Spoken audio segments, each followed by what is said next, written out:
Assalamualaikum warahmatullahi wabarakatuh. Before we start, I want to introduce myself. My name is Andri. I'm a student of the Master of Management in Jakarta State University. Now I want to talk about the ideal criteria of civil servant in Indonesia. The unique and inherent existence and character of civil servant in Indonesia, and we know when we call it PNS, is a profession or job that is coveted by some people, but at the same time, a profession that is contested, even blasphemed by some other people. We can easily see the phenomena of some people wanting to become a civil servant. Firstly, the high interest of the public in taking the risk to become a student of a government-organized service, bound school or education. The service-bound school or education include the State College of Accountancy, fostered by the Ministry of Finance, the Immigration Polytechnic, and Correctional Science Polytechnic managed by Minister of Law and Human Rights, and others of school. Second, the high public interest in taking the test or selection to become civil service candidates in central and regional government agencies, especially through the general applicant route. And the third phenomena is that many people are victims of fraud in order to be appointed as a civil servants candidates. Those who become victims, both from the general applicant route and the honorary personnel route, certainly have a great desire to become civil servant candidates. This is certainly not only concerning and disturbing, but also detrimental to the community of government agencies. And the fourth is phenomena is intense demands or pressure of some community groups to the governments to be appointed as a civil servants candidates.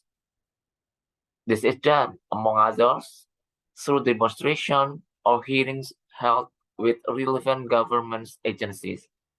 Those who carry out these demonstrations include some formal category honorary worker on other community group who are urging to be appointed as a civil servants candidate. And on the other hand, the phenomena of people yearning to become civil servants can have negative implications and nuance, both for government agencies and the community itself. Negative nuances is and implications occur if public interest is so high but bumps into existing civil service norms, standards, procedures, and criteria. The stigmatization of civil servants can occur through at least three channels. First, through the mass media, through intense news coverage in the mass media and sometimes accompanied by nicknames or cases against civil servants. The public runs to nickname civil servants. And the second, through the hand-on experiences of a member of the public. A member of the public may have a bad experiences when interacting with civil servant. For example, when applying for an ID card. These bad experiences become the person's weapon to nickname civil servants.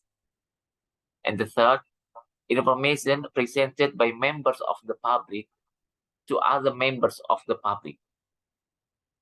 A member of the public who has a negative label of a government agency based on personal experiences or mass media information can transmit the negative perception to other members of the public.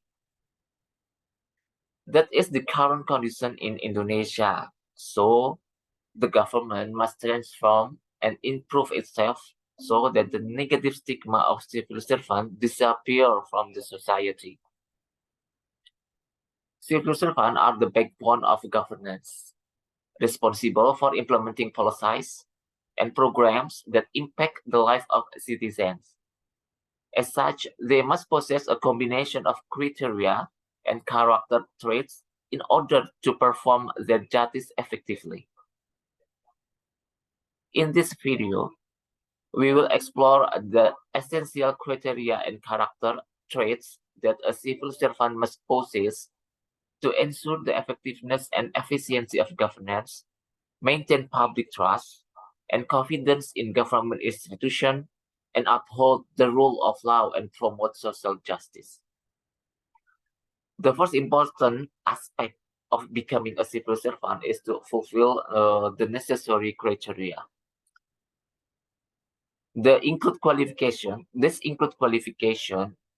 education and professional skill, competitive examination score, and the last is performance in an interview. Civil servants must have a minimum level of education and professional skills to perform their duties effectively. Competitive examination scores and performance in the interviews are used to determine the most qualified candidates for the position. In addition, civil servants must fulfill physical fitness and health requirements to ensure they are capable of performing their duties. In addition to fulfilling the necessary criteria, civil servants must also possess essential character traits. This includes the value of integrity and ethics, accountability and transparency, and objectivity and impartiality. Civil servants must be honest and ethical in their behavior, in ensuring that they act in the best interest of society. They must also be accountable and transparent in their action, ensuring that they take responsibility for their decisions and actions. And finally, they must be objective and impartial, ensuring that they make decisions based on merit without bias. The character and criteria of the civil servant are critical to ensuring the effectiveness and efficiency of governance. Civil servants who possess the necessary criteria and character are more likely to perform their duties effectively, thereby delivering better outcomes for citizens. In addition, maintaining public trust in government institutions is essential to functioning of democracy.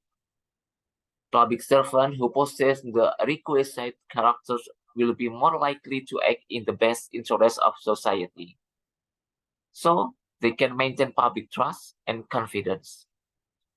And finally, upholding the rule of law and promoting social justice are important to ensure that citizens are treated fairly and equally. Public servants who possess the requisite character will be more likely to make decisions based on merit and without bias, thus ensuring that they uphold the rule of law and promote social justice.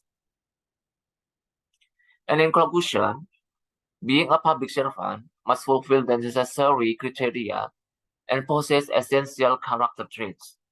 Civil servants who possess the appropriate criteria and character will be able to perform their duties effectively, maintain public trust and confidence in government institutions, and uphold the rule of law and promote social justice. Civil servants who fulfill these criteria are expected to make a positive contribution in carrying out public service tasks and building public trust in government institutions. Civil servants must possess the criteria and character necessary to ensure the effectiveness and efficiency government administration and the functioning of democracy.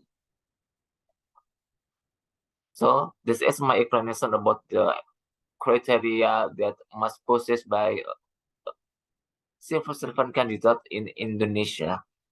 We hope in the future we get more better candidate of civil servant, so the good governance will be achieved by our government.